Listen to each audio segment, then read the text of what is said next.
دوای 5 مانگ لە کۆنتڕۆڵکردنەوەی کۆبانێ لەلایەن هێزە کوردیەکانەوە جارێکی تر دەستی هێرشەکانی داعش گەیشتەوە بە کۆبانێ.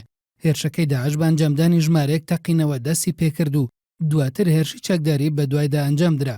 لە نزیک کاتژمێر 5 بەرەبەیاندا چەند چەکدارێکی داعش هێرشیان کردە سەر ناوچەیەکی ناوەندی کۆبانێ و 5 ئۆتۆمبیلی بۆمڕێژکراویان تەقاندەوە.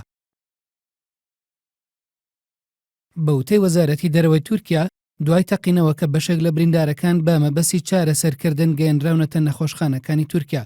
لەبارەی هێرشەکەشەوە یەکینەکانی پاراستنی گەل یەپەگە باز لەوە دەکەن داعش لە ڕێگەی خاکی تورکیا و هێرشەکەیان ئەنجام داوە و سەربازانی تورکیا کاراسانیان بۆ کردوون، بەڵام دواتر هێرشەکان لەلایەن شەڕڤانانەوە تێکشکێنراوە و 36 چەکداری داعش لەو هێرشەدا کوژراون و 3 چەکداری تریش بەدیل گیراون.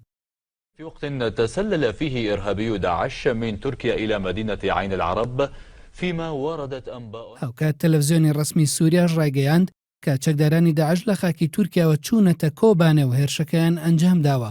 لای خۆشیەوە وەزارەتی دەرەوەی تورکیا ڕەتی کردەوە چەکدارانی داعش لە ڕێگەی خاکی وڵاتەکەیەوە هێرشیان کرد بێتە سەر کۆبانێ و لەلایەن تورکیاوە کاراسانیان بۆ کرابێت.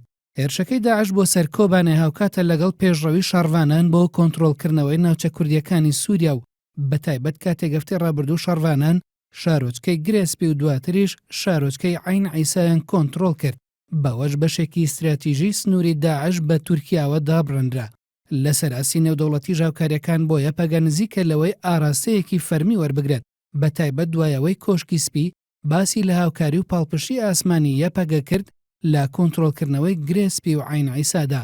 هەر چۆنێک بێت با بۆ چوونی بەشێک لە چاودێران هێرشەکەی داعش بۆ سەر کۆبانێ بۆ کەمکردنەوەی فشاری هێرشەکانی شەڕڤانانە بۆ سەریان، بەتایبەت لە سنووری پارێزگای ڕەققا کە لە ئێستادا شەڕڤانان تەنها 50 کیلۆمەتر لەو شارەوە دوورن.